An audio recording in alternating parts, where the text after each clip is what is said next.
నమస్తే. నా ప్రభాత కమలంకు స్వాగతం.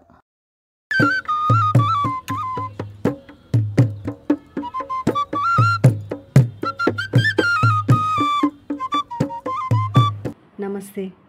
మాలాకుమార్ గారి నులివెచ్చని గ్రీష్మం 6వ భాగంలో సుభద్ర స్టవ్ మీద అలాగే ఇన్స్టాపాట్లో వంట చేయడం నేర్చుకోవడము, శశి మినటొంక లేక్కి రాబోయే వీకెండ్లో క్రూజ్ని బుక్ చేసి దాని గురించి వాళ్ళందరూ చర్చించుకోవడము విన్నాము.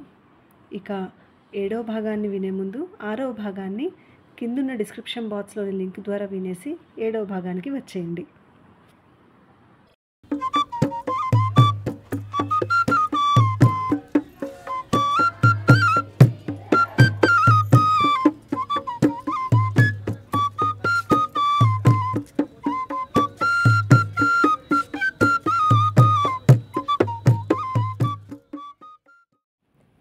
ఉదయం 6 గంటలకే తయారయ్యి మినటొంక లేక్ దగ్గరికి వచ్చేసరికి 10 గంటల సమయం అయింది. ఆరాధ్య అర్జున్ చేపట్టుకుని హడావుడిగా ఉత్సాహంగా మాట్లాడుతోంది.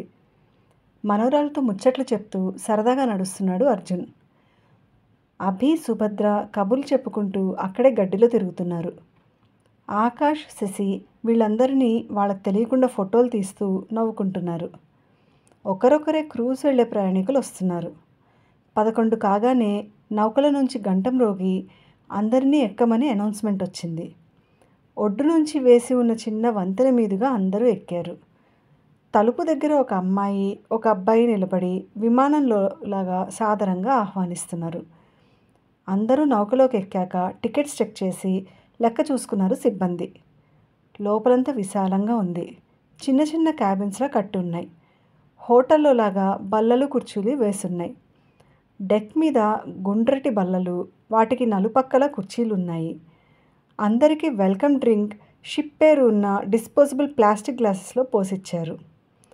ఆ గ్లాస్ నచ్చి తన గ్లాస్ తాగాక బ్యాగ్లో దాచుకుంది సుభద్ర. ఏంటి, ఆ గ్లాస్ దొంగతనం చేస్తున్నావా? నవ్వుతూ వెక్కిరించాడు అర్జున్. దొంగతనమేముంది, క్రూజ్ గుర్తుగా దాచుకున్నాను, దొంగతనమేమీ కాదు దబాయించింది సుభద్ర. పర్వాలేదు డాడీ, ఇది డిస్పోజబుల్ గ్లాస్, వాళ్ళైనా పారేసేదే, కడిగి తెచ్చిస్తాను ఇటు మమ్మీ అని కడిగి తుడిచి తీసుకొచ్చాడు అభి. అది భద్రంగా బ్యాగ్లో దాచుకుంది. అన్నీ పిల్లచేష్టలు అన్నాడు అర్జున్. వెల్కమ్ స్పీచ్, పరిచయాలు అయ్యాక గంట తర్వాత లంచ్ ఉంటుందని అనౌన్స్ చేశారు. షిప్ డుక్ డుక్ అంటూ బయలుదేరింది. సుభద్ర, అర్జున్ డెక్ మీదకు వచ్చారు. అక్కడ ఉన్న కుర్చీల్లో కూర్చుని ప్రకృతిని ఆస్వాదిస్తోంది సుభద్ర. సూర్యకిరణాలు నీళ్ల మీద పడి తళతళ మెరుస్తున్నాయి. నౌక డుక్ డుక్ మని చిన్నగా శబ్దం చేసుకుంటూ వెళ్తోంది. దూరంగా గట్టు మీద పాతకాలం నాటి ఇళ్ళు దట్టమైన పచ్చని చెట్ల మధ్య కనిపిస్తున్నాయి. ఆకాశంలో లేత నీలిరంగు వివిధ వర్ణాలతో శోభిల్లుతోంది. తెల్లని మబ్బులు గుంపులు గుంపులుగా ఏదో సమావేశానికి వెళ్తున్నట్లుగా తరలిపోతున్నాయి. ప్రకృతి మనోహరమైన మైమరిపించే అందాలతో హరిత, నీలి, తెలుపు వివిధ వర్ణాలతో శోభితమైన అందాల హరివిలులా మనోహరంగా ఉంది. డెక్ మీద వేసి ఉన్న కుర్చీలో కూర్చుని ప్రకృతి రమణీయత, ప్రశాంత వాతావరణాన్ని పరవశంగా ఆస్వాదిస్తున్న సుభద్ర మీదకు సన్నని నీటి తుంపెరలు సుతారంగా పడి పలుకరించాయి. ఒక్కసారిగా చిరుచలిగా అనిపించి కొంగును భుజాల చుట్టూ కప్పుకుంటూ ఎచట నుండి వీచెను ఈ చల్లని గాలి అని కూనిరాగం తీసింది. డెక్ రైలింగ్ ఆనుకుని నిలబడ్డ అర్జున్ సుభద్ర వైపు చూశాడు. సరస్సు నీటి మీద పడిన సూర్యకిరణాల వెలుగు సుభద్ర చెంపల మీద పడి చెంపలు మెరుస్తున్నాయి. భుజాల కింది వరకు ఉన్న వత్తైన నల్లని జడ, లేత గులాబీ రంగు కోటా చీర చామన ఛాయలో సన్నగా నాజూకుగా ఉంది. సన్నగా కూనిరాగం తీస్తూ ప్రకృతిని పరవశంగా చూస్తూ సెల్లో ఫోటోలు తీసుకుంటున్న సుభద్రను అలాగే చూస్తున్నాడు అర్జున్. బామ్మ, తాత ఆరాధ్య పిలుపుతో ఇద్దరూ ఉలిక్కిపడి ఈ లోకంలోకి వచ్చారు. కాస్త సర్దుకుని రారా తల్లి పిలిచాడు అర్జున్. ఇక్కడ చాలా బాగుంది కదూ తాత, బామ్మ ఇటురా అని బామ్మను పిలుస్తూ, మమ్మీ నన్ను తాతను బామ్మను ఒక ఫోటో తీయి అటుగా వచ్చిన శశిని అడిగింది ఆరాధ్య. నేను అంటూ పరిగెత్తుకుంటూ వచ్చాడు ఆకాష్. నలుగురిని రైలింగ్ దగ్గర, టేబుల్ దగ్గర ఫోటోలు తీసింది శశి. డెక్ మీద కొన్ని ఫోటోలు తీసుకున్నాక ముందు వైపుకు వెళ్ళారు అందరూ. అక్కడ నీళ్లను అర్ధచంద్రాకారంలో తోసుకుంటూ ముందుకు పోతోంది నౌక. ముందుకు వెళ్ళి గుండ్రంగా తిరిగి మళ్ళీ వెనకకు పక్కలకు నురుగును చిమ్ముతూ పోతున్న నీళ్లు భలేగా అనిపించాయి. ఎండ తీవ్రత పెరిగింది. ఓ పక్క చెమటలు, ఇంకో పక్క నీళ్ల తుంపరులు పడుతూ సరస్సు మీద నుంచి వచ్చే గాలికి చిరుచలి. విభిన్నమైన వాతావరణం. లంచ్కు పిలుస్తున్నారు పదండి అన్నాడు అభి. ఆ ఎండలో ఫోటోల సెషన్తో అలసిపోయారు అందరూ. ఆకాష్, ఆరాధ్య సుభద్ర చేపట్టుకుని ఒక టేబుల్ దగ్గరికి తీసుకెళ్లారు. ఆ బల్ల మీద ఒక పెద్ద బెలూన్ మీద హ్యాపీ బర్త్డే అని రాసుంది.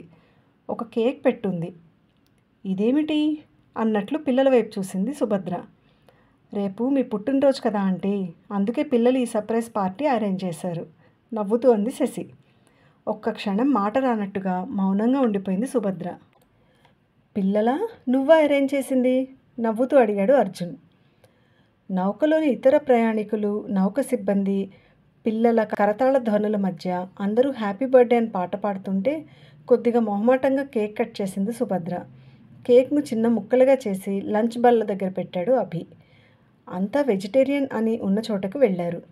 అవి అన్నీ వెజిటేరియన్ అని ఉన్నా సుభద్ర మాత్రం కొన్ని ఫ్రెంచ్ ఫ్రైస్, బ్రెడ్ టోస్ట్, గుండ్రంగా కట్ చేసిన ఆరెంజ్ ముక్కలు, ఇంకా సీజనల్ ఫ్రూట్స్ మాత్రమే తీసుకుంది. పిల్లలు, అర్జున్ ఆ భోజనం ఎంజాయ్ చేశారు.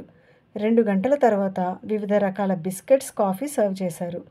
మొత్తం 3 గంటలు సరస్సులో తిప్పి తీసుకొచ్చారు. నౌకలోని సిబ్బంది అందరి దగ్గరకు వెళ్ళి చాలా బాగా జరిగింది, ఎంజాయ్ చేశాం, థ్యాంక్ యూ వెరీ మచ్ అని చెప్పి వచ్చాడు అర్జున్. బయటకు వచ్చాక అక్కడే చెట్ల కింద ఉన్న బెంచీల మీద కాసేపు కూర్చున్నారు. ఇంకా ఇంటికేనా అడిగింది సుభద్ర. అటువైపు కొంచెం ముందుకు వెళ్తే ఒక ఊరు ఉంది.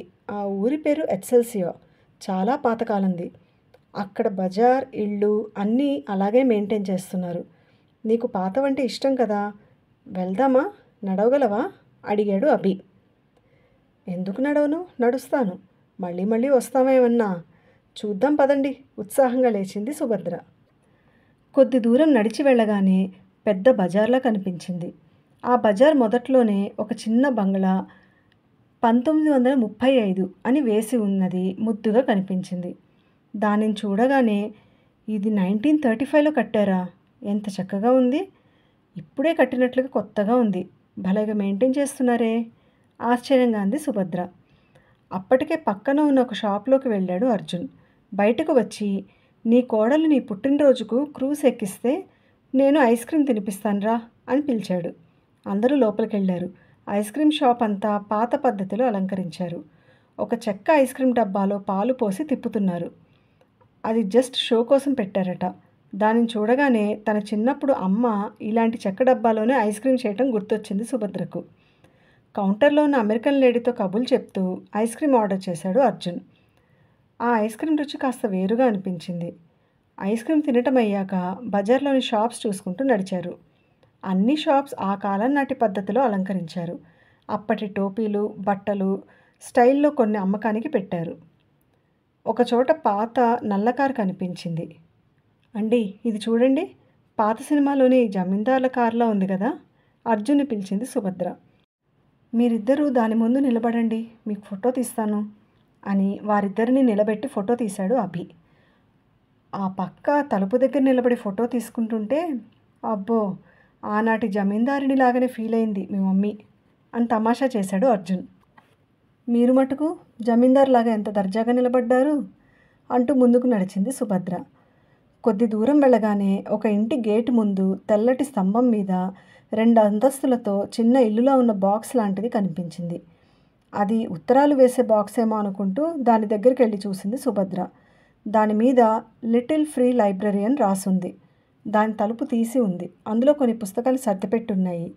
లైబ్రరీ అని చూడగానే దాని ముందు ఆగిపోయి ఆ పుస్తకాలు తీసి చూసింది సుభద్ర. అవి కొన్ని నవలలు, కొన్ని ఏవో పుస్తకాలు. ఇదేమిటి ఆశ్చర్యంగా అభిని అడిగింది. ఇది ఓపెన్ ఫ్రీ లైబ్రరీ అమ్మా, నీకు కావాలంటే నువ్వు తీసుకెళ్ళి చదువుకున్నాక తెచ్చిపెట్టేయచ్చు, నువ్వేమైనా పుస్తకాలు కూడా తెచ్చి ఇక్కడ పెట్టచ్చు వివరించాడు అభి. మరి ఇంత ఓపెన్గా పెడితే ఎవరు దొంగలించరా? అడిగాడు అర్జున్. లేదు డాడీ, ఇలాంటివి అక్కడక్కడ పార్కులలో కూడా పెడతారు. ఎవరైనా పెట్టవచ్చు, ఎవరైనా తీసుకోవచ్చు.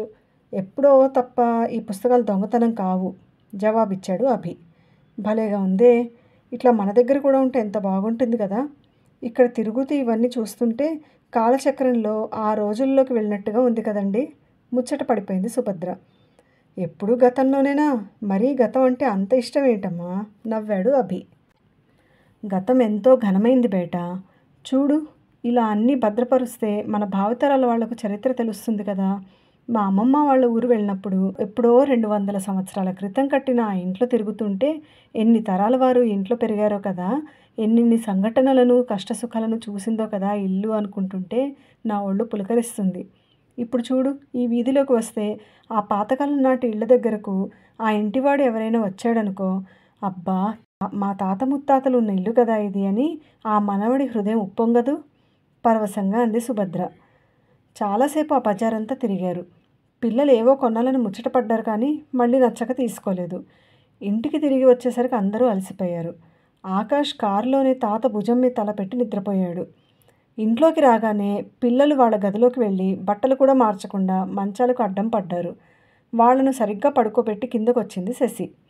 అర్జున్, సుభద్ర గోరువెచ్చటి నీటితో స్నానం చేసి నైట్ డ్రెస్ వేసుకుని వచ్చారు. వాళ్ళు వచ్చేసరికి వేడిగా అన్నం రసం వండింది శశి. అభి ప్లేట్స్ గ్లాసెస్ పెడుతున్నాడు. ఇంత అలసిపోయి ఇప్పుడు ఎందుకు వంట చేసావు శశి? ఉన్నదేదో తినేవాళ్ళం కదా, మందలింపుగా అంది సుభద్ర. ఏమీ లేదంటీ, రసం అన్నమే జవాబిచ్చింది శశి. ఇంకెక్కువ మాట్లాడకుండా తినేసి వెళ్ళి పడుకున్నారు అందరూ. అలసిపోయి స్నానం చేసి వేడి అన్నం తినగానే నిద్ర ముంచుకొచ్చింది అందరికీ. గదిలోకి వస్తూనే మంచం మీద వాలిపోయారు. వెంటనే గాఢ నిద్రలోకి జారుకున్నారు. మంచి నిద్రలో ఉన్న అర్జున్కు ఎక్కడి నుంచో గణగణమని గంటలు వినిపిస్తున్నట్లుగా అనిపించి పట్టించుకోలేదు. కానీ అవి అంతకంతకు పెద్దవవుతున్నాయి. కళ్ళు బలవంతాన తెరిచి పక్కకు చూశాడు. సుభద్ర ఆ చప్పుడుకి లేవలేక పడుకోలేక అటు ఇటు కదులుతోంది. అందులో అభి వచ్చి, మమ్మీ, డాడీ లేవండి, బయటకు పరిగెత్తండి